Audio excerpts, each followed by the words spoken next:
வார்த்தையின் தலைப்பு என்னன்னா, என் குடும்பமே நான் உன்னை கட்டுவேன். எத்தனை பேருடைய குடும்பம் கட்டப்படாத இருக்கு. ஆனா ஆண்டவர் சொல்றாரு, ஒரு குடும்பத்தை பார்த்து சொல்றாரு, குடும்பமே நான் உன்னை கட்டுவேன். இப்ப இன்னைக்கு உங்க குடும்பத்தை பார்த்து சொல்றாருன்னு வச்சுக்கோங்க, நான் உன்னை கட்டுவேன். அப்ப ஆண்டவர் கட்ட போறாரு. ஆண்டவர் கட்ட போறாரு. இந்த குடும்பம் சொல்றது நம்ம வாழ்க்கையில நடக்கிற சில தேவையில்லாத விஷயங்கள், தேவையில்லாத காரியங்கள் நடந்திருக்கும், உடஞ்சி போயிருக்கும். ஆனா ஆண்டவர் சொல்றாரு, இதைதான் நான் கட்ட போறேன் அப்படின்னு சொல்லி. ஆண்டவர் பேசிட்டே தான் இருக்காரு. ஆனா கேட்கறவங்க கேட்கறாங்க, அதுக்கப்புறம் கட்டப்பட்டுட்டோம்னு நினைச்சிட்டு போயிடுறாங்க.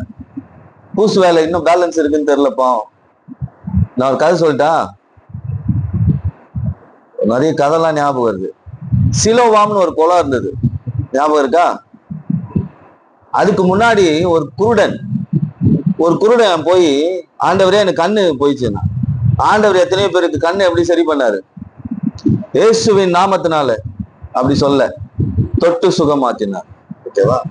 அவனுக்கு என்ன பண்ணாரா, கொஞ்சோண்டு சேறு உண்டாக்கி அவன் கண்ணில் பூசி, இதை கீழே விழாம, எப்படி இந்த சேரை கண்ணில் பூசிட்டு இதை கீழே விழாம சீலோவாம் குளத்துல போய் கழுவுனாராம்.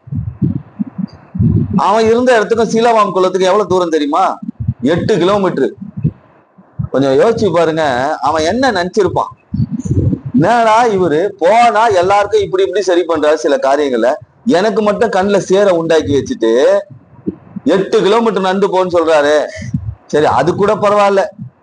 8 கிலோமீட்டர் கண்ணுல சேரோட நடந்து போயிருக்கானா, போறவன் வரவன் என்ன நான் சொல்லியிருப்பான். ஆனா அவன் போனானா இல்லையா? கண்ணு சரியாச்சா இல்லையா? வாழ்க்கையே மாறுச்சா இல்லையா? தேவ தரிசனத்தை பார்த்தானா இல்லையா? உலகத்துல இருக்கிற கிண்டல் பண்ண மனுஷங்களை எல்லாம் சுத்தி சுத்தி பார்த்திருப்பான்.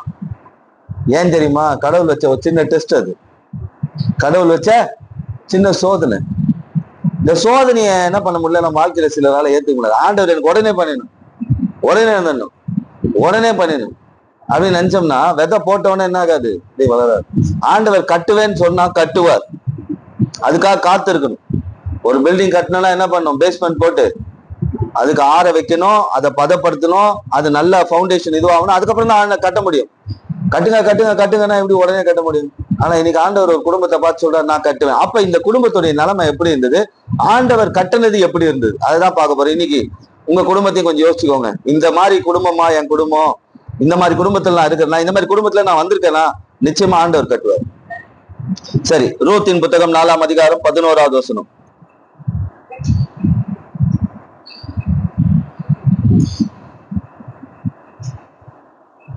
ரூத் 4ஆம் அதிகாரம் 11வது வசனம். அப்பொழுது ஒளிமுக வாசலில் இருக்கிற சகல ஜனங்களும் மூப்பரானவர்களும் அவனை நோக்கி, நீங்கள் சாட்சிதான், உன் வீட்டில் வருகிற மனைவியை கர்த்தர் இஸ்ரவேல் வீட்டை கட்டுவித்த 2 பேராகிய ராகேலை போலவும் லேயாலை போலவும் வாழ்ந்திருக்க செய்வாராக. நீ எப்ராத்ரித்தாவிலே பாக்கியவானாய் இருந்து பெத்லகேமிலே புகழ் பெற்றவனாய் இருக்க. இங்க ஆண்டவர் ஒரு குடும்பத்தை பார்த்து சொன்ன, நீ இஸ்ரவேல் வீட்டையே கட்டுவ, இஸ்ரவேல் வீட்டை கட்டுவித்த. அப்ப ஆண்டவர் சொல்றாரு, இங்க ஒரு வீடு கட்டப்பட்டிருக்கு. இங்க ஒரு வீடு எப்படி பண்ணப்பட்டிருக்கு? கட்டப்பட்டிருக்கு. இப்ப ஒரு வீடு கட்டணும்னா, இப்ப நான் வீடு கட்டுறேன்னு வச்சுக்கோங்க. நான் ஒரு வீடு கட்டுறேன், ஒரு சபையை கட்டுறேன் வச்சுக்கோங்க. இந்த குடும்பத்துல எல்லாருடைய ஈடுபாடும் இருக்கணும். கரெக்டா? வீடு கட்டின பிறகு இந்த பெட்ரூம் எந்த, இந்த ஹால் ரூம் எந்த, வீடு கட்டுறதுக்கு அப்ப அங்க ஒரு மனம் இருக்கணும். எல்லாருடைய ஆலோசனை, எல்லாருடைய ஐக்கியம் வந்தாதான் வீடு கட்டப்படும். ஒரு தனிப்பட்ட மனுஷனுக்காக வீடு கட்டப்படுமா? ஒரு குடும்பத்துக்காக தான் வீடு கட்டப்படும். ஒரு குடும்பத்துக்காக தான் வீடு என்ன பண்ணப்படும்? கட்டப்படும். அப்ப ஒரு தனிப்பட்ட மனுஷனுக்காக வீடு கட்டப்படாது. கட்டப்பட்டா அது பேச்சுலர் ரூம், அது கூடாரம். இப்ப ஆண்டவர் இந்த இடத்துல சொல்றாரு, ஒரு குடும்பத்துக்கு சொல்றாரு, இந்த வீட்டை நான் கட்டுவேன். இந்த வீடு கட்டப்படுறதுக்கு முன்னாடி இவங்க வாழ்க்கை, இந்த வீடு என்பது நம்முடைய சரீரம்னு வச்சுக்கோங்க, ஒரு பக்கம் நம்ம இருக்கிற வீடுன்னு வச்சுக்கோங்க. இப்ப இந்த வீடு கட்டப்படுறதுக்கு முன்னாடி இவங்க நிலைமரம் என்ன, அது தெரியணும்ல. இந்த குடும்பம் யாருடைய குடும்பம் அப்படின்னா, நெகோமியின் குடும்பம். நெகோமின்னு சொல்லலாம், ரூத்தின் குடும்பம்னு சொல்லலாம். இந்த குடும்பத்தை பார்த்து ஆண்டவர் சொல்றாரு, இந்த வீட்டை நான் கட்டிட்டேன், இந்த வீட்டை நான் கட்டுவேன் அப்படின்னு சொல்லி. ஆனா இந்த குடும்பத்துடைய நிலைமை என்ன? இந்த வீட்டை கட்டுறதுக்கு முன்னாடி இந்த வீட்டுடைய நிலைமை என்ன? நம்ம வீட்டின் நிலைமை என்ன? நம்ம சரீரமாகிய வீட்டின் நிலைமை என்ன? நம் சரீரமாகிய வீட்டின் நிலைமை என்ன? நம்ம தனிப்பட்ட வாழ்க்கை வீடு அது நிலைமை என்ன? இப்ப எப்படிப்பட்ட வீட்டை ஆண்டவர் கட்டினார்? சரி, எடுத்துக்கொள்வோம். ரூத்தின் புத்தகம் 1 அதிகாரம் 1 வசனத்தை வாசிப்போம்.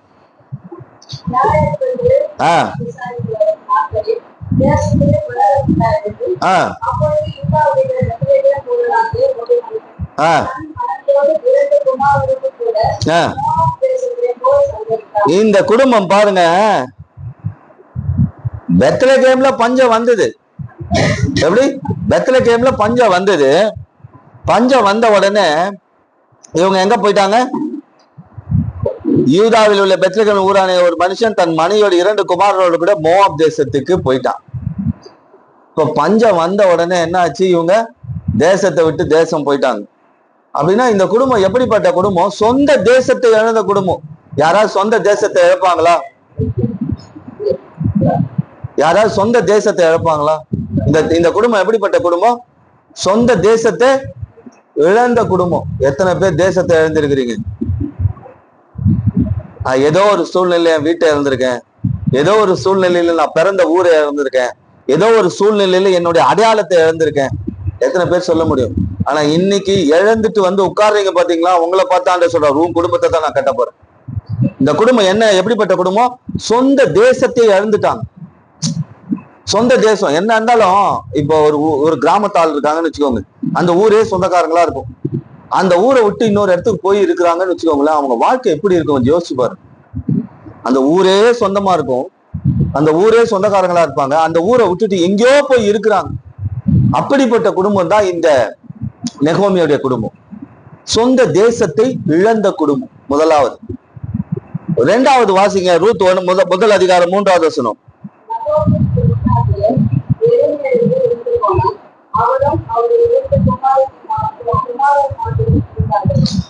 2வது பாருங்க, இவங்க குடும்பம் மனிதர்களை இழந்த குடும்பம். குடும்பத்திற்கு தலையா இருந்தவர் இழந்து போயாச்சு.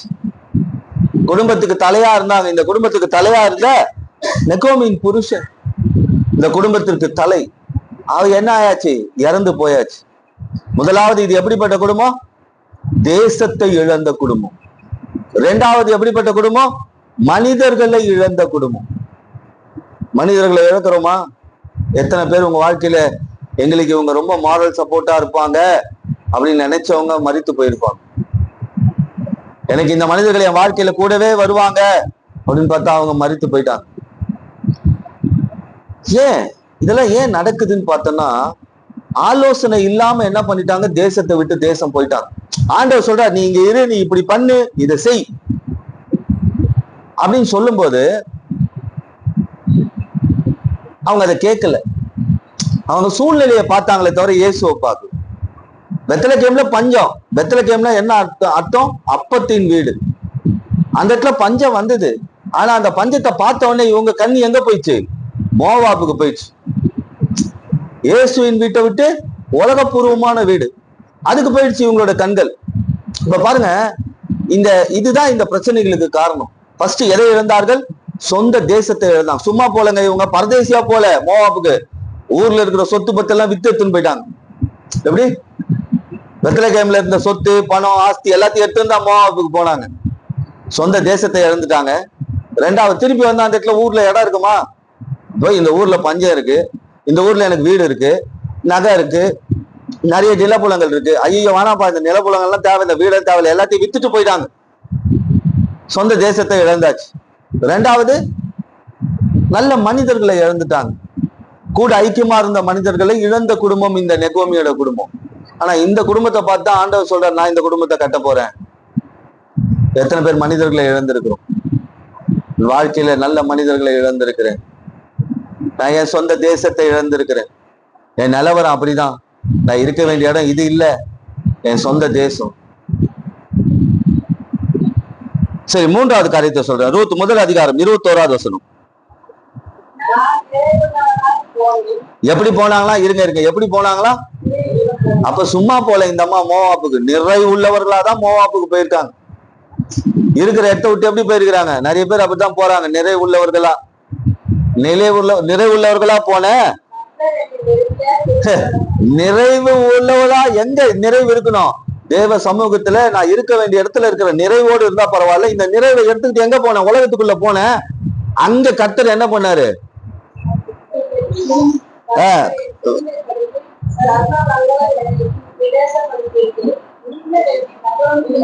இருங்க, நிறைவுள்ளா போன கர்த்தர் என்னை வெறுமையாய் ஆக்கினார்.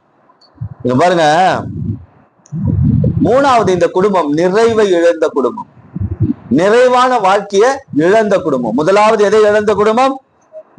சொந்த தேசத்தை இழந்த குடும்பம். இரண்டாவது சொந்த மனிதர்களை இழந்த குடும்பம். மூன்றாவது நிறைவை இழந்த குடும்பம், அதாவது ஆசீர்வாதத்தை இழந்த குடும்பம். ஆசீர்வாதம் இழந்து போயிருக்கு. எவ்வளவுதான் நம்ம கிட்ட ஆசீர்வாதம் இருந்தாலும் அது இல்லாம போயிட்டே இருக்கு. ஆனா எப்படி போனாங்களா? நிறைவுள்ளவர்களா போனாங்க. அப்ப பாருங்க, இருக்க வேண்டிய இடத்துல பெத்லகேம் தேவனுடைய சபை, கர்த்தருடைய வார்த்தை, கர்த்தருடைய பிரசன்னம், கர்த்தருடைய கிருபை, கர்த்தருடைய இரக்கம், கர்த்தருடைய தயவு இருக்க வேண்டிய இடத்துல இருக்க வேண்டியவங்க அதை விட்டு உலகபூர்வமா போன உடனே முதலாவது எதை இழந்தார்கள்? சொந்த தேசத்தை இழந்தார்கள். இரண்டாவது எதை இழந்தார்கள்? மனிதர்களை இழந்தார்கள். மூன்றாவது எதை இழந்தார்கள்? ஆசீர்வாதங்களை இழந்தார்கள், நிறைவை இழந்தார்கள். அப்ப இதுக்கு காரணம் இயேசுவா இவங்களா? பழியை தூக்கி எப்படி பண்றது? இந்த குறை நிறைவு வந்தவனே, ஏசப்பா என்னை அபரிமிதமாய் ஆசீர்வதித்தீர், ஆண்டவரே இடம் கொள்ளாது போகும் மட்டும் கர்த்தர் என்னை ஆசீர்வதித்திருக்கிறார். ஆனா ஏதாவது ஒரு பிரச்சனை, ஏன் தான் ஆண்டவருக்கு கண்ணு இல்லையா? ஆண்டவர் ஏன் என்னை இப்படி சோதிக்கிறார்? ஆண்டவரா இதை செய்யறாரு. செய்யறதெல்லாம் செஞ்சு நம்ம ட்ராக் மாறிடும். இப்படிதான் இன்னைக்கு என்ன பண்ணுவாங்க? இப்போ எங்க அம்மா ஒரு நேரத்தை எனக்கு ஆலோசனை கொடுப்பாங்க. பா இப்படி பண்ணாதப்பா, இதெல்லாம் பண்ணாதப்பா, இதெல்லாம் உனக்கு பிரச்சனையா வரும்பா, இதெல்லாம். அதுல கேட்கல, நான் கேட்கல. சொந்த தேசத்தை விட்டேன். என் கதையே சொல்றேன். சொந்த தேசம், வீடு எல்லாம் போச்சு. அடுத்தது கொஞ்சம் டேக் டைவர்ஷன் பார்த்துப்பா, வேணாப்பா, அப்படி இப்படின்னாங்க. இங்க இருந்து மோவாப்புக்கு போனேன். எங்க மணலி புதுநகர்ல இருந்து வில்லிவாக்கம் போனேன். அதுக்கு முன்னாடி எங்க வீட்டுல எங்க அப்பா காலி. ஓகேவா? அதுக்கு முன்னாடி எங்க அப்பா விட்டு மனிதர்களை இழந்தேன். அடுத்தது சொந்த தேசத்தை விட்டு அங்க போனா மேன்மை இருக்குமா? இருந்ததும் கைட்டின்னு போயிடுச்சு. எல்லாத்துக்கும் காரணம் என்ன? அப்படிதான் இன்னைக்கு பெற்றவங்க நமக்கு நிறைய ஆலோசனை கொடுக்குறாங்க. நமக்கு எல்லாருக்கும் பெற்றவர் இயேசு தகப்பன் தாயார்னு சொல்றாரு. இப்படி செய்யாத, இங்க போவாத, இப்படி நடக்காத, இது உனக்கு வேண்டாம், இது உனக்கு பிரச்சனையை கொண்டு வரும், இது இங்க போனா உனக்கு அழிவுதான், கையில இருக்கிறதையும் இழந்துருவ, உன் கையில இப்ப ஏதோ ஒண்ணு இருக்கு அதையும் இழந்துருவ, உனக்கு ஒரு அங்கீகாரம் கிடைக்காது, வேண்டாம். எல்லாத்தையும் மீறி போனதுனால என்ன வந்தது? முதலாவது தேசத்தை இழந்தார்கள். இரண்டாவது மனிதர்களை இழந்தார்கள். மூன்றாவது ஆசீர்வாதம், நிறைவை இழந்தார்கள். நாலாவது அதே முதல் அதிகாரம் 20வது வசனத்தை வாசிங்க.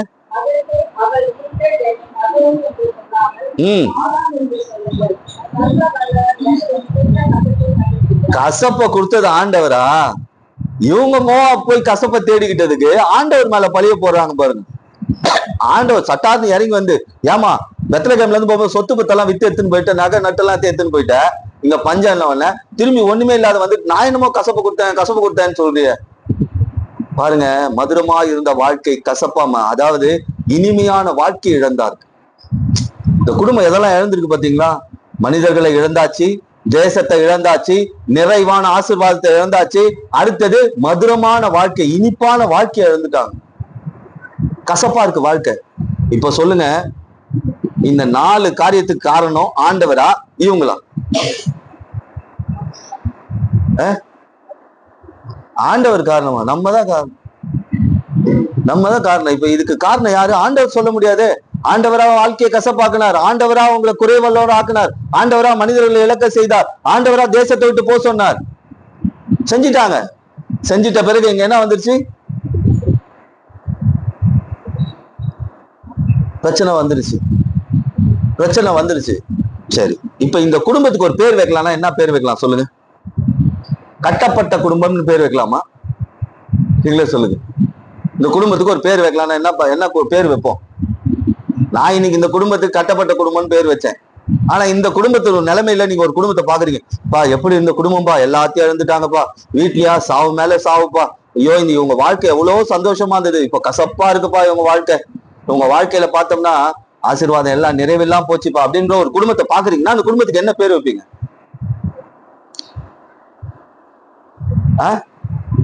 இழப்புகளின் குடும்பம்னு பேர் வைப்போம். இழந்த குடும்பம் இது, மனுஷனை இழந்துருச்சு, நிலபுலங்களை இழந்துருச்சு, மரியாதை இழந்துருச்சு, சந்தோஷத்தை இழந்துருச்சு, சமாதானத்தை இழந்துருச்சு, ஐஸ்வர்யத்தை இழந்துருச்சு, வாழ்க்கையை இழந்துருச்சு. இப்படிப்பட்ட ஒரு குடும்பமா இந்த குடும்பம் அந்த பக்கம் போறவெல்லாம் சொல்லுவான். கரெக்டா? கரெக்டா?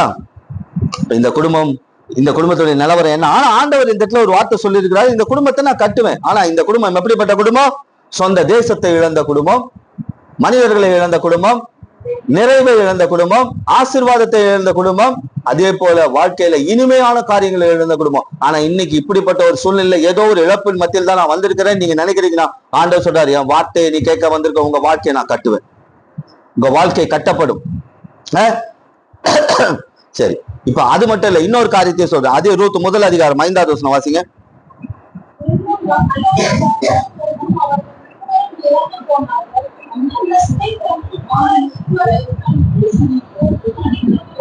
அடுத்து இந்த குடும்பம் பாருங்க, தனிமைப்படுத்தப்பட்ட குடும்பம்.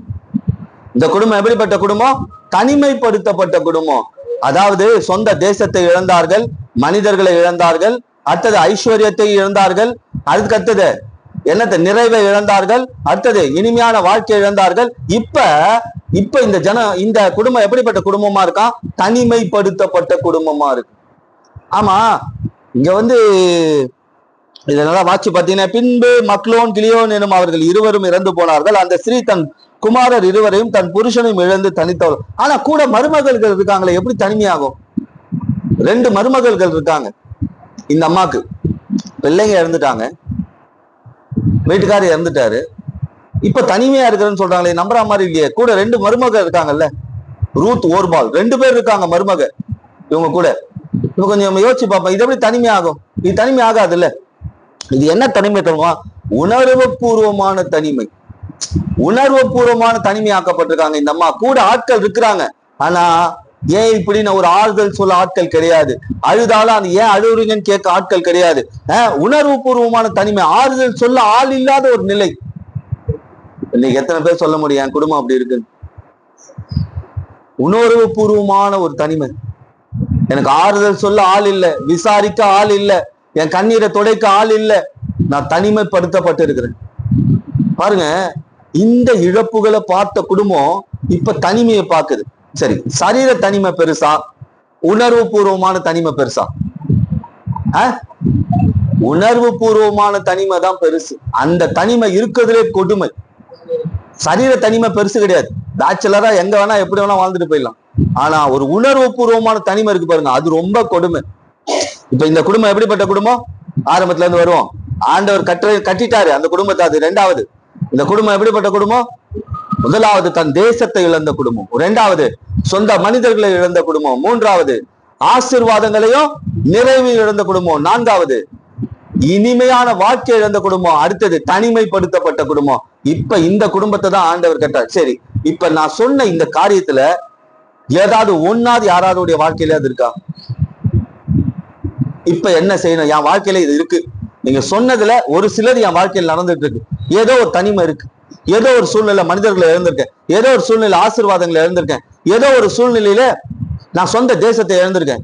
எத்தனை பேரு உடைய மனசுல இப்படிப்பட்ட ஒரு கேள்வி இருக்கு? இப்ப என்ன செய்யணும் தெரியுமா?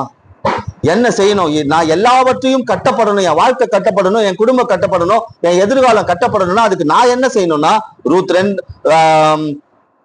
2ஆம் அதிகாரம் 12வது வசனம் வாசிங்க. ரூத் 2:12. உன் செய்கைக்கு தக்க பலனை கர்த்தர் உனக்கு கட்டளையிடுவாராக, இஸ்ரவேலின் தேவனாகிய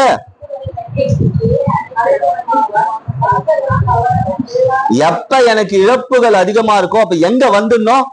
கர்த்தருடைய செட்டைகளுக்குள்ள வந்தா நிறைவான பலன் கிடைக்கும். அப்ப குறைவுகள் மாறும், என் இழப்புகள் மாறும், என் சூழ்நிலை மாறும். இப்ப நான் மனிதர்களை இழந்திருக்கிறேன், ஆசீர்வாதங்களை இழந்திருக்கிறேன், நிறைவை இழந்திருக்கிறேன், சொந்த தேசத்தை இழந்திருக்கிறேன், என்னுடைய இனிமையான வாழ்க்கையை இழந்திருக்கிறேன், தனிமைப்படுத்தப்பட்டிருக்கிறேன்னா இப்ப நான் எங்க வரணும்? இயேசுவின் சட்டை. அதுதான் திருச்சபை, அதுதான் அவருடைய வார்த்தை. அதுதான் நான் அடிக்கடி சொல்ற ஒரே ஒரு விஷயம். ஓய்வு நாள் ஆராதனையா விட்டுறாதீங்க. ஓய்வு நாள்ல கடவுளுடைய வார்த்தையை கேளுங்க. ஆரம்பத்துல உங்களுக்கு கேட்கும் போது போக போக அது போர் அடிக்கிற மாதிரி இருந்தாலும் பரவாயில்ல. அதுதான் உங்கள் வாழ்க்கையை வளமாய் ஆசீர்வதிக்கும். அதுதான் உங்கள் வாழ்க்கையில இருக்கிற குறையை மாற்றும். அதுதான் உங்க வாழ்க்கையில இருக்கிற வியாதியை நிரந்தரமா மாற்றும். அதுதான் உங்க வாழ்க்கையில இருக்கிற தரித்திரத்தை ஐஸ்வர்யமா மாற்றும். அதுதான் உங்கள் சத்துருக்களை உங்களை ஜெயிக்க வைக்கும். அப்ப இவங்க எங்க வந்திருக்கிறாங்க? இப்ப எல்லாத்தையும் இழந்தவங்க இப்ப எங்க வந்திருக்காங்க? இஸ்ரவேலின் தேவனாகிய கர்த்தருடைய செட்டைகளுக்குள் வந்த உனக்கு அவரால நிறைவான பலன் கிடைக்கும். என்ன நிறைவான பலன் கிடைக்குங்க? நான் அதை சுருக்கமாக சொல்றேன். மல்கியா 4:2 அவருடைய செட்டைகளுக்குள்ள வந்த உனக்கு ஆரோக்கியம். அதை வாசிச்சு பாத்தீங்கன்னா அது செட்டைகளுக்குள்ள வந்தா என்ன கிடைக்குமா? ஆரோக்கியம் கிடைக்குமா? எப்ப ஒரு இழப்பு நிறைய, அதாவது ஆரோக்கியம் என்றது என்ன தெரியுமா? சரீர பிரகாரமான ஆரோக்கியம் மட்டும் இல்ல, மனப்பிரகாரமான ஆரோக்கியம். அந்த வசனம் வந்து வாசிங்க, மல்கியா 4:2 நினைக்கிறேன். அது வாசி பாருங்க.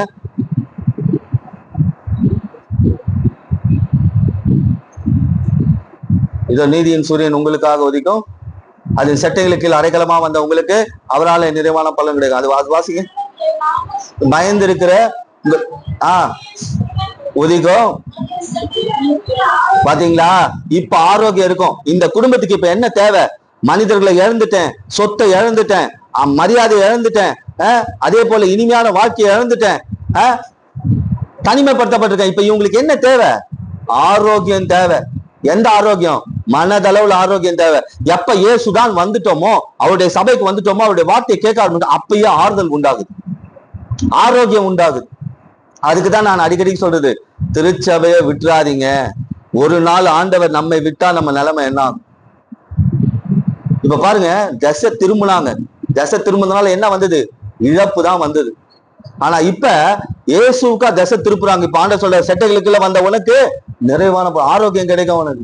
ரெண்டாவது, சட்டைகளுக்குள்ள வரும்போது ஒரு பாதுகாப்பு இருக்கும். சட்டைகளுக்குள்ள வரும்போது அவர் என்ன பண்றாரோ அந்த சட்டைகள்ல தூக்கி சுமக்க ஆரம்பிச்சிட்டாராம். இது வரைக்கும் மனிதர்கள் இழந்தாச்சு, தூக்கி சுமக்கல.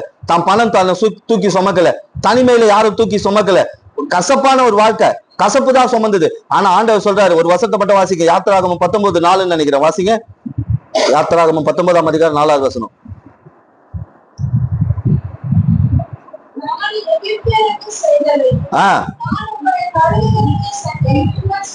பாத்தீங்களா?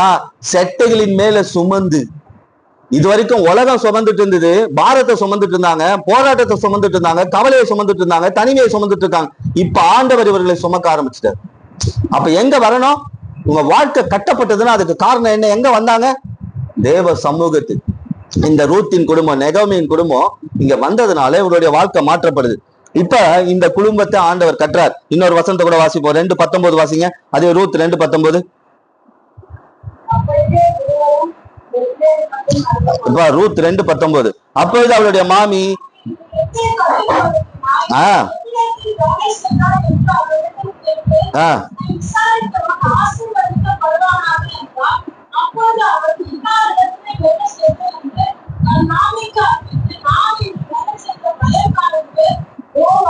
இப்ப பாருங்க, இங்க தெளிவா ஒரு விஷயத்த சொல்லியாச்சு. எங்க வந்துட்டாங்க இவங்க? வயலுக்கு வந்துட்டாங்க. இதுதான் வயல், இதுதான் வயல், இதுதான் தேவ சமூகத்தில் இருக்கிற இந்த இடம் தான் வயல். இந்த வயலுக்கு இந்த ஓனர் யாரு? நானா? போவாஸ். இயேசுதான் இந்த வயலுக்கு ஓனர். இயேசுதான் இந்த வயலுக்கு ஓனர். இங்க வந்துட்டாங்க. இங்க வந்த உடனே அங்க நடக்கிற விஷயத்த பாருங்க. இந்த குடும்பம் விசாரிக்கப்படுது. இந்த குடும்பம் என்ன பண்ணப்படுது? விசாரிக்கப்படுது. இந்த குடும்பத்தை விசாரித்து பாருங்க. இதுவரைக்கும் மனிதர்களை இழந்த குடும்பம். இந்த குடும்பம் ஃபர்ஸ்ட் எதை இழந்தாங்க? சொந்த தேசம், சொத்து பத்து இருக்கு, ஆனா இழப்பு. சாதாரண குடும்பம் இல்லைங்க. இந்த நெகோமியின் குடும்பம் சாதாரண குடும்பம் கிடையாது, ஆசீர்வதிக்கப்பட்ட ஒரு குடும்பம். ஆனா இந்த குடும்பம் முதல்ல எதை இழந்தாங்க?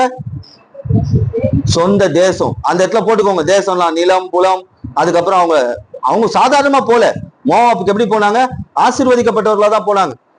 முதலாவது கவனிக்காத டேக் டைவர்ஷன். அதாவது இந்த இடத்துல ஆண்டவர் ஒரு கட்டாயமா சொல்லாம வந்திருக்க மாட்டார். கட்டாயமா இந்த இடத்துல ஒரு எச்சரிப்பு வந்திருக்கும். வந்ததை மீறி இவங்க என்ன பண்ணிட்டாங்க? இங்க இருந்து போகக்கூடாத இடத்துக்கு போனதுனால முதல்ல என்ன வந்தது?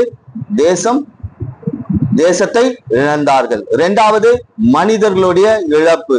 மூன்றாவது ஆசீர்வாதம், கையில இருந்த நிறைவு எல்லாம் போச்சு. நாலாவது இனிமையான வாழ்க்கை போச்சு. அடுத்தது தனிமைப்பட்ட. ஆனா இயேசுதான் அவர்கிட்ட வந்த உடனே அங்க வாழ்க்கை அப்படியே மாற ஆரம்பிக்குது. அங்க வாழ்க்கை மாற ஆரம்பிக்குது. இங்க பாருங்க, வந்த உடனே அவர் விசாரிக்கிறார். வந்த உடனே இயேசு என்ன பண்றாரா? விசாரிக்க ஆரம்பிச்சிடாராம். இதுதான் இயேசுடைய. இப்ப நீங்க கெட்டு நொந்து போய் எல்லாத்தையும் இழந்து ஒரு பயங்கரமான சோர்வுல, ஆரோக்கியம் இல்லாம, தனிமைப்படுத்தப்பட்டு பாருங்க, அப்ப உங்களை யார் விசாரிக்கிறாங்க? அப்ப உங்களை யார் விசாரிக்கிறாங்கன்னு பாருங்க. ஃபர்ஸ்ட் விசாரிக்கிறவர் இயேசுவா இருப்பார், இல்லைன்னா இயேசுவுக்கு பயந்தவர்களா இருப்பாங்க. அதுதான் உண்மை. கொஞ்சம் யோசிச்சு பாருங்க. ஒரு குடும்பம் நொடிஞ்சு போய் கேட்பார் இல்லாம, சாப்பாட கூட வழி இல்லாம நிக்குது. ஆனா அதே குடும்பத்தை நம்ம ஆசீர்வாதமா பார்த்திருக்கோம். அப்படி இருக்கும்போது என்ன தெரியுமா சொல்லிட்டு போவாங்க, எப்படி இருந்தா எப்படி ஆயிட்டான் பாரு. நான் ஒரு பேர் சொன்ன பாருங்க, இழப்புகளின் குடும்பம். பாரியா, இழப்புகளின் குடும்பம் யா இதுன்னு சொல்லிட்டு போயிருப்பான் தூய தமிழ்ல. ஆனா அங்க ஆண்டவர் சொல்றாரு, நீ என்னுடைய வயலுக்கு வந்துட்டு என் வார்த்தையை கேட்க வந்துட்டு என் திருச்சபைக்கு வந்துட்டு நான் உன்னை விசாரிப்பேன். சரி, இப்ப இந்த குடும்பம் எப்படிப்பட்ட குடும்பமா மாற்றப்பட்டிருக்கு? விசாரிக்கப்பட்ட குடும்பமா மாற்றப்பட்டிருக்கு.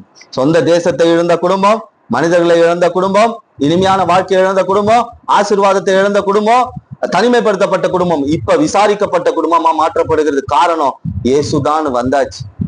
வந்துட்டு அவர் விசாரிக்க ஆரம்பிச்சிடுறாரு. அப்ப இந்த குடும்பம் எங்க இருக்கணும்? விசாரிக்கப்படணும்னா இயேசுவின் சட்டைகளுக்குள்ள இருக்கணும், அவருடைய வார்த்தைக்குள்ள, அவருடைய பிரசனத்துக்குள்ள இருக்கணும். உலகத்துல யார் விசாரிக்கிறாங்களோ இல்லையோ உங்க குடும்பத்தை, பரலோகத்துல இருக்கிற இயேசு கட்டாயமா விசாரிப்பார். அவருக்கு எல்லாமே தெரியும். இந்த குடும்பம் எந்த நிலைமையில இருக்கு, எப்படியான சூழ்நிலை, இந்த குடும்பத்துக்கு என்ன தீர்வு, இந்த குடும்பத்தை நம்ம எப்படி கட்டலாம். ஆரம்பத்திலே சொன்னேன், இந்த குடும்பத்தை தான் ஆண்டவர் என்ன பண்ணிருக்கிறாரு? கட்டி இருக்கிறார். கட்டுவாரா கட்ட மாட்டாரா? இந்த குடும்பத்துக்கு என்ன கிடைச்சது? மறுபடியுமா தேசம் திருப்பி கிடைச்சிதா இல்லையா? சாதாரணமா போனாங்க, ஒரு அளவுக்கு ஆசீர்வாதம், ஒரு 50 கோடி ரூபாயோட போயிருப்பாங்க, ஒண்ணு இல்லாதான் வந்தாங்க. ஆனா இப்ப தேசமே அவங்களுக்கு. ஏன்னா அந்த இடத்துல இருக்கிற போவாஸ் யாரு? அந்த தேசத்துல இருக்கிற எல்லாத்துக்கும் அந்த மெயினான ஆள் இந்த போவாஸ் தான். இப்ப போகும்போது வெறுமையா போனவங்க ரிட்டர்ன் வந்தவன எப்படி வந்துட்டாங்க? மொத்த அந்த இடத்துல இருக்கிற பெத்லகேம்ல இருக்கிற முக்காவாசி சொத்து இவங்களுக்கு தான். இனிமே யோசிச்சு பாருங்க, எல்லாத்தையும் இழந்த குடும்பத்தை ஆண்டவர் எப்படி மாத்துறாரு பாத்தீங்களா? நான் ஒரு காலகட்டத்துல நிம்மதி இழந்தேன், சமாதானத்தை இழந்தேன், எல்லாத்தையும் இழந்துட்டேன். இந்த இயேசுதான் மறுபடியும் வந்தான் பாருங்க. வந்த உடனே ஆண்டவர் பார்த்தாரு, இவனை தான்டா பயங்கரமா ஆசீர்வதி, இவனைதான். சொந்த தேசம் திரும்பி வந்துருச்சு. மனிதர்கள் எல்லாம் இப்ப அந்த இடத்துல இருந்தவங்களா இவங்களை இந்த அம்மாவே சொல்றாங்க இல்லையா, ஏன் என்ன நெகோமின்னு கூப்பிடுறீங்க, என்ன மாறாள்னு கூப்பிடுங்க, கசப்புன்னு கூப்பிடுங்க, விளங்காதவன் கூப்பிடுங்க, இதான் நம்ம சொல்ல இருக்கிறோம். என்ன ஏன் இப்படி கூப்பிடுறீங்க? நான்லாம் ஒன்னுத்துக்குமே பிரயோஜனம் இல்லாத ஆளு. பிரயோஜனம் இல்லாதவர்களை பிரயோஜனப்படுத்துறதுதான் இயேசு. இப்ப தேசம் வந்துருச்சு, மனிதர்கள் வந்துட்டாங்க, ஆசீர்வாதம் வந்துருச்சு, மதிப்பு வந்துருச்சு. ஏன்னா யாருடைய வயல்வெளியில் ஐக்கியமா இருக்கிறாங்க? போவாஸ் இயேசு கிறிஸ்துவின் அவரோட போய் ஐக்கியமாயிட்டாங்க. சரி, இப்ப இந்த வாழ்க்கை மேன்மை எல்லாம் திரும்பி வந்துருச்சு. நான் ரூத்துடைய வாழ்க்கையில இருந்து ஒண்ணு சொன்னேன். என்ன சொன்னேன்? எதை இழந்தால் ரூத்? ஃபர்ஸ்ட் ரூத் நெகோமி முதலாவது எதை இழந்தால்? தேசத்தை இழந்தா, சொத்து பத்தை இழந்தா. இரண்டாவது எதை இழந்தா? மனிதர்களை இழந்தா. மூன்றாவது ஆசீர்வாத நிறைவை இழந்தா. நாலாவது இனிமையான வாழ்க்கை இழந்து கசப்பா. ஐந்தாவது தனிமையான ஒரு வாழ்க்கை. ஆனா எதுக்கு வந்தா? ஆண்டவராக இயேசுவின் சட்டைகளுக்குள்ள, அவருடைய வார்த்தைக்குள்ள, அவருடைய மகிமைக்குள்ள வந்ததுனால எல்லாம் திரும்பி வந்தது. அந்த குடும்பத்தை ஆண்டவர் என்ன பண்ணார்? அபரிவிதமா கட்டினார். அந்த தேசமே திரும்பி பார்க்கிற குடும்பமா மாத்தினாரா மாத்தலையா? சரி, இப்ப இன்னொரு மனுஷனை குறித்து நான் சொல்றேன். யோபு 42ஆம் அதிகாரம். யோபு 42:16.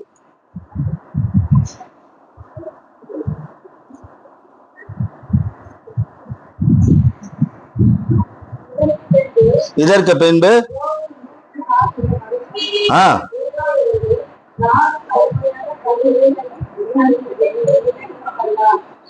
பிள்ளைகளின்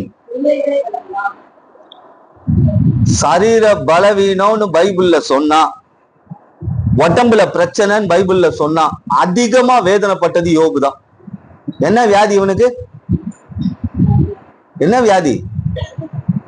குஷ்டரோகம், லெப்ரசி. யாருமே கிட்ட போக முடியாது, அப்படி ஒரு நாற்றம். அதெல்லாம் அவனே சொல்றான், என் உடம்பெல்லாம் அப்படியே அழுகி தோலெல்லாம் கொட்டுது அப்படின்னு சொல்லி. எவ்வளவு பலவீனம் வந்திருக்கும் கொஞ்சம் சொல்லுங்க. சரி, நார்மலா இருந்தா எத்தனை வருஷம் வரைக்கும் யோபு உயிரோட இருந்திருப்பான்? ஒரு 70, ஒரு 80, ஒரு 90, அவ்வளவுதானே? நார்மலா இருந்தா அவள் தான் உயிரோட இருந்திருப்பான். ஆனா இவனுக்கு வந்த பலவீனமே இவன் வாழ்க்கையை 4 தலைமுறை பார்க்கிறபடி ஆசீர்வதிச்சு. அப்ப இன்னைக்கு எனக்கு பலவீனம் வருது. ஒருத்தர் கேட்டாங்க, இது மாதிரி உங்களுக்கு இந்த பிரச்சனை ரொம்ப பெருசா வந்து எப்படியோ ஒரு அளவுக்கு ஒரு சாவை பார்த்துட்டு வந்துட்டீங்க அப்படின்னா, 4 தலைமுறையை பார்க்கறதுக்கு தான் நான் பெட்டை பார்த்துட்டு வந்தேன். 4 தலைமுறை பார்க்கணும். ஏன்னா யோபுக்கு இவ்வளவு பெரிய வியாதி, அவனுக்கு 4 தலைமுறையை பார்க்கிற அளவுக்கு. அந்த வசனத்தை மறுபடியும் வாசிங்க. 140 வருஷம் உயிரோடு இருந்து 4 தலைமுறையாக தன் பிள்ளைகளையும் பிள்ளைகளின் பிள்ளைகளையும் கண்டார். பாருங்க, இவனுக்கு எது திரும்பி வந்தது பாத்தீங்களா? பலன் திரும்பி வந்தது, ஆண்டுகள் திரும்பி வந்ததான். நார்மலா விட்டு இருந்தா கூட 80 வயசுல செத்துட்டு இருப்பான். பிசாசு தாக்கி இவன் சரீரத்தை பலவீனம் ஆக்க இவன் ஆண்டு ஏறினே போகுது. பாருங்க, இவனுக்கு எது திரும்பி வந்தது? அந்த அம்மாக்கு, நெகோமியின் குடும்பத்துக்கு மனிதர்கள் திரும்பி வந்தாங்க, ஆஸ்தி திரும்பி வந்தது, இழந்து போன மதிப்பு திரும்பி வந்தது, இழந்து போன அந்த மதுரம் திரும்பி வந்தது, தனிமைப்படுத்தப்பட்ட வாழ்க்கையில் இப்ப கேங் வாழ்க்கை. ஓகேவா? இவருக்கு சரீரத்துல ஆரோக்கியம் எல்லாம் ஃபுல்லா அவுட் கோயிங், உடம்புல ஒண்ணுமே இல்லை, எப்ப வேணா என்ன வேணா நடக்கலாம், அந்த சூழ்நிலை இருக்கிறார். ஆனா இவனுக்கு சரீரம் எப்படி ஆயிடுச்சான்? வருஷம் 4 தலைமுறையை கண்டான். பாருங்க, இவனுக்கு ஆரோக்கியமும் ஆயுளும் திரும்பி கிடைச்சா இப்படி கிடைக்கணும், கிடைச்சா இப்படி கிடைக்கணும்ல. எப்படி இருக்கு பாருங்க, கொஞ்சம் வாழ்க்கை எப்படி இருக்கு பாருங்க. அதுதான் இயேசுதான் என் வாழ்க்கை. அவருடைய வார்த்தை, அவருடைய திருச்சபைக்கு போனா கட்டாயமா என் ஆண்டவர் வெறும் கையா அனுப்ப மாட்டான். இன்னைக்கு எனக்கான ஒரு வார்த்தை புறப்பட்டு வரும். நான் ரொம்ப நாளா மனசுல நினைச்சிட்டு இருக்க வார்த்தைக்கு கடவுள் இன்னைக்கு எனக்கு தெளிவா பேசுவார், தெளிவா பேசுவார். அதுதான் இன்னைக்கு இந்த குடும்பமே நான் உன்னை கட்டுவேன் அப்படின்னு சொன்னார்னா அந்த குடும்பத்துடைய நிலைமை எப்படி இருக்கு பாத்தீங்களா? இப்ப நான் உங்களை பார்த்து ரொம்ப மோசமா இருக்கு இந்த குடும்பத்துடைய நிலைமை, கவலைப்படாதீங்க, ஆண்டவர் உங்களுக்காக ஜெபம் பண்ண சொல்லிருக்காரு, உங்க குடும்பத்தை ஆண்டவர் கட்டுவார் அப்படின்னு நான் சொன்னேன்னா பக்கத்துல இருக்கவங்க எல்லாம் சிரிப்பான், என்னடா இது இப்படி சொல்றாரு அப்படின்னு சொல்லிட்டு. ஆனா அந்த குடும்பத்தோட நிலவரம் எப்படி இருந்திருக்கு பாருங்க. இந்த நிலவரத்துல ஒரு குடும்பத்தை ஆண்டவரால கட்ட முடியும்னா ஏன் உங்க குடும்பத்தை கட்ட முடியாது? ஏன் உங்க குடும்பத்தை சரி பண்ண முடியாது? ஏன் உங்க குடும்பத்துல இருக்கிற பிரச்சனையை மாத்த முடியாது? ஏன் உங்க வாழ்க்கையில இருக்கிற கசப்பை மாத்த முடியாது? ஏன் உங்க வாழ்க்கையில இருக்கிற தனிமையை மாத்த முடியாது? ஏன் உங்க வாழ்க்கை திசை திரும்பின வாழ்க்கையை ஏன் திசை கொண்டு வர முடியாது? ஆனா நான் விருப்பம் பண்ணோம். முதல்ல போனவங்க மோவப்பிள்ளை உட்காந்துட்டு இருந்தாங்கன்னா என்ன இருக்கும்? ஒன்னா இருக்காது, இன்னும் இழப்பு தான்.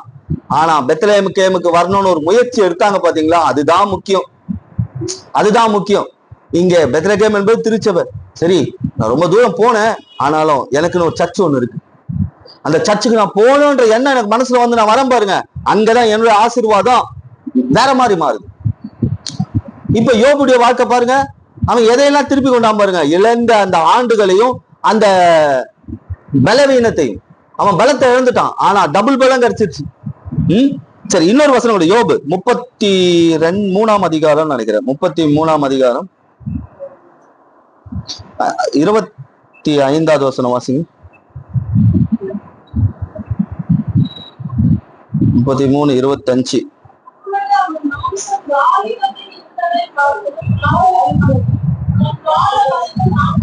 பாத்தீங்களா, மாம்சம் எப்படி ஆச்சா?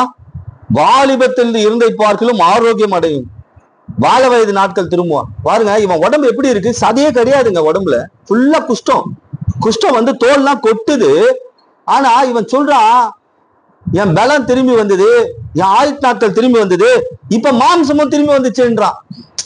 நம்ம சொல்லலாம், என்னங்க வீக் பாடியா இருக்கீங்க, ரொம்ப ஆரோக்கியமா இருக்கிறேன்னு சொல்றீங்களேன்னு. அவன் சொல்றான், இப்ப எனக்கு ஆரோக்கியம் மட்டும் திரும்பி வரலையா, என்னுடைய பழைய உடம்பே திரும்பி வந்துருச்சு. என்ன இப்ப யாராவது கையை பார்த்தாங்கன்னா என்ன சொல்ல மாட்டாங்க? கையை காலை பார்த்தா இவனுக்கா லெப்ரசின்னு சொல்ல மாட்டாங்க. நான் யங் ஏஜ்ல டீன் ஏஜ்ல இருந்த பாருங்க, அப்படி ஆயிடுச்சியா கை காலலாம் அப்படின்றான். பெரிய பெரிய பிள்ளைங்களா இருக்கிறாங்க, இப்ப சொல்றானே நான் டீனேஜா மாத்திட்டேன்டா. நல்லா கவனிச்சு பாருங்க, இந்த சோதனை வரலன்னா இது மாறி இருக்குமா? அப்ப இன்னைக்கு நம்ம சோதனையை பார்த்துட்டு இருக்கோம். பிரச்சனை இந்த பிரச்சனை நான் அழிச்சிருமோ, இந்த பிரச்சனை என்ன உருக்குலைச்சிருமோ, இந்த பிரச்சனைய வாழ்க்கையை முடிச்சிருமோன்னு. ஆனா ஆண்டவர் அதுக்கு ஒரு தீர்வை வச்சிருப்பாரு. அந்த தீர்வை சரியா கேட்டு அதை செய்யும் போது அது மாறிடும். நானே ஒருத்தருக்கு ஒரு கதை சொன்னேன், அதாவது அதான் அவங்களுக்கு பாவம் பைபிள் தெரியாதுன்றதுனால ஒரு விஷயம் சொன்னேன். சொல்லும் போது ஓரளவுக்கு தெரியும், ஏங்க ஆண்டவர் இப்படியா செய்ய சொன்னாரு அப்படின்னு. ஒரு எசேக்கியான்னு ஒரு மனுஷன் வியாதிப்பட்டான். அவன் கர்த்தருக்கு பயப்படுறவன் தான், ஜெபிக்கிறவன் தான், நல்ல மனுஷன் தான். ஆனா அங்க ஒரு மனுஷன் அமைச்சு அத்திப்பழ அடைய செஞ்சு அவனுக்கு போடுன்றாரு. என்ன போடுனாரு? அத்திப்பழ அடைய செஞ்சு போடுனாரு. இது ஆண்டவர் நினைச்சிருந்தா இயேசுவின் நாம் அதாவது பிதா குமாரன் பரிசுத்த ஆவியின் நாமத்தினால இவனுடைய பிளவை நோய் சரிபட்டு போவதாகன்னு சொல்லிருக்கலாம். ஆனா அங்க ஒரு தீர்வை சொல்றாரு, இதை செய், இது சரியா. ஏன்னா மருத்துவமும் ஒரு பக்கம் இருக்கு பைபிள்ல, ஒரு பக்கம் தெய்வீகமும் இருக்கு. ஆண்டவர் சில இடத்துல சில விஷயங்களை அப்படியே நடத்திக்கிட்டே வருவார். நான் இப்ப ஃபர்ஸ்ட் ஒரு கதை சொன்ன பாருங்க.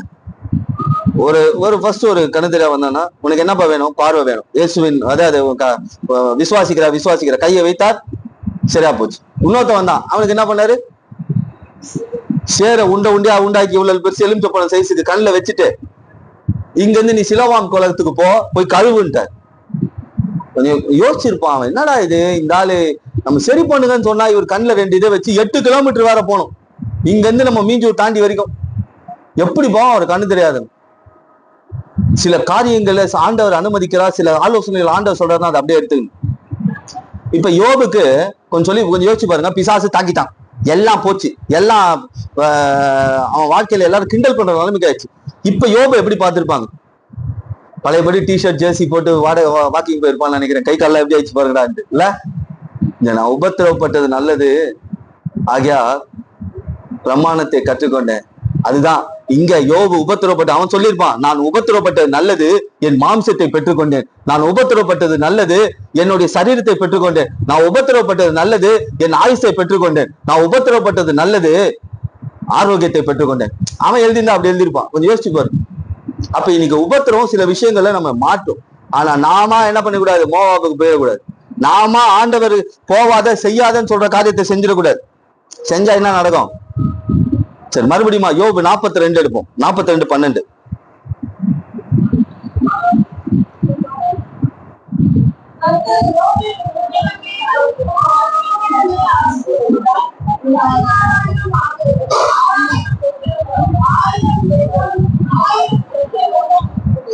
யோபுக்கு ஆயுள் திரும்பி வந்தது, ஆரோக்கியம் திரும்பி வந்தது, இப்ப ஆசீர்வாதமும் திரும்பி வந்துருச்சு. கொஞ்சம் யோசிச்சு பாருங்க. பிசாசு தாக்கலன்னா கோடீஸ்வரனா இருக்கிறவன் மில்லியனரா மாறி இருக்க முடியாது. கரெக்டா? அப்போ ஒரு பிசாசுடைய தாக்கம், அசுத்தாவின் தாக்கம் ஒரு பிரச்சனைனா அது நம்மள டாமினேட் பண்ணி அழிக்கிறதுக்கு இல்ல. ஆனா ஆண்டவர் கையில அதை ஒப்பு கொடுக்கும் போது அதுவே நம்மள அதை விட பெருசா ஆசீர்வதிக்கும். யோபு நினைச்சு பார்த்திருப்பாரா?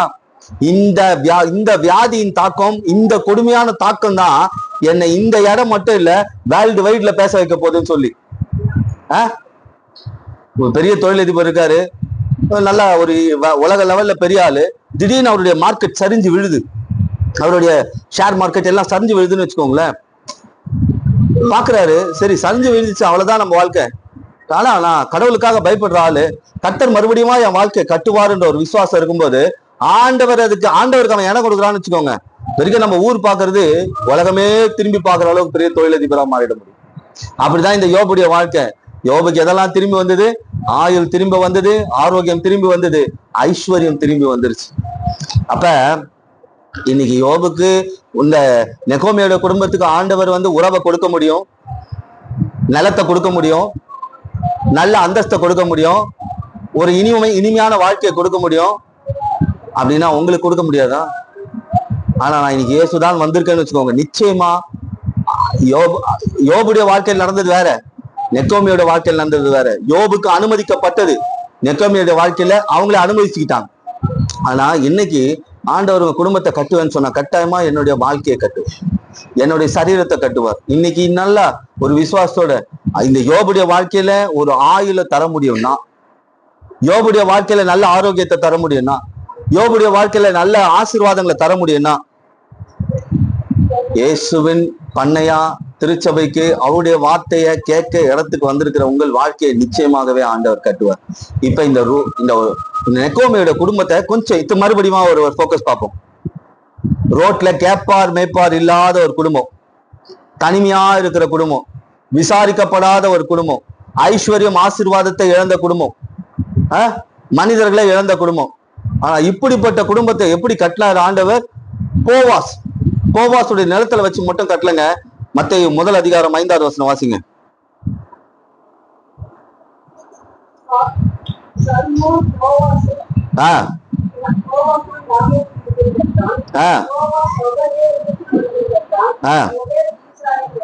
இங்க யார் யார் பேர் வருது?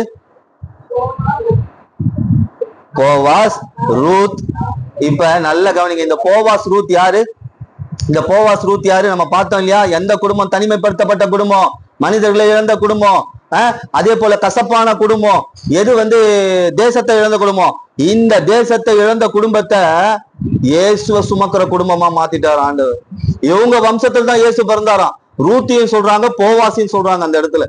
அப்ப பாருங்க, சரித்திரமே திரும்பி பார்க்கக்கூடிய குடும்பமா மாறிச்சு. தனிமைப்படுத்தப்பட்ட குடும்பம், இழந்த குடும்பம்.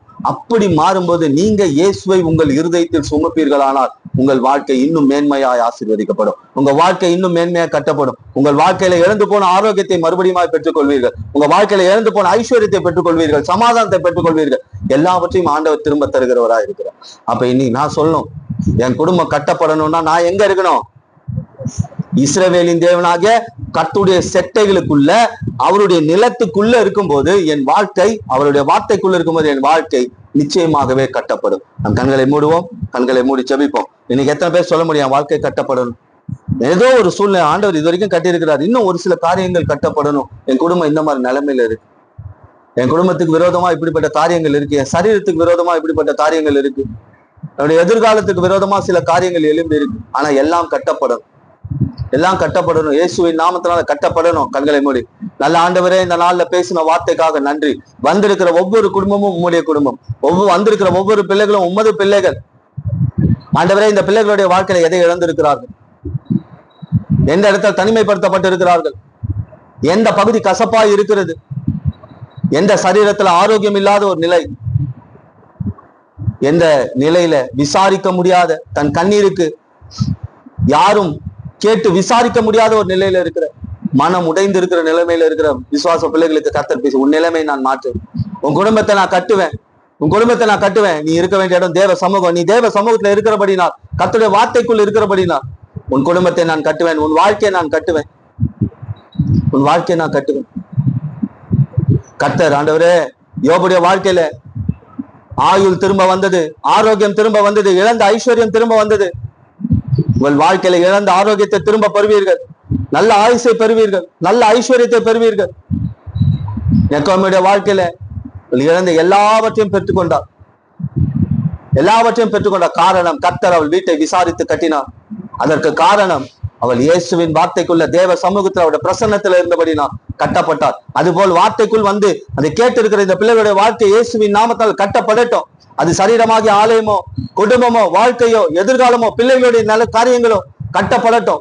திசை திரும்பி இருக்கிற காரியங்கள் எல்லாம் இயேசுவுக்கு நேராக திசை திருப்பட்டும் என்று நாங்கள் ஜெபிக்கிறோம். வந்திருக்கிற பிள்ளைகளை இயேசுவின் நாமத்தால் ஆசீர்வதிக்கிறேன். கர்த்தர் பெரிய காரியம் செய்யும். இயேசுவின் நாமத்தால் ஜெபித்து ஜெயம் எடுக்கிறோம் பிதாவே.